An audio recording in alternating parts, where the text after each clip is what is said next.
Spojené ocelárny na Kladně navštívil vynikající asijský státník, prezident Indonéské republiky, doktor Ahmad Sukarno. Přišel se podívat na kladenský závod, který má důležitý podíl při budování těžkého průmyslu v první indonéské pětiletce.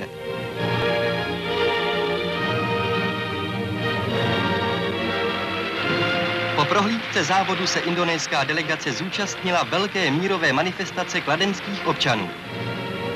Přivítali jste mne mezi sebou v skutku jako bratra, proto chci, abyste mne oslovovali bratře Karno, řekl po uvítání indonéský prezident. Přivezl jsem vám mírové poselství 80milionového indonéského lidu, jeho srdce a lásku.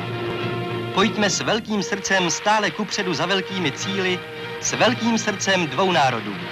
Slova přátelství zazněla i na Pražském hradě, když prezident Antonín Zápotocký vyznamenával hosta řádem Bílého lva prvního stupně.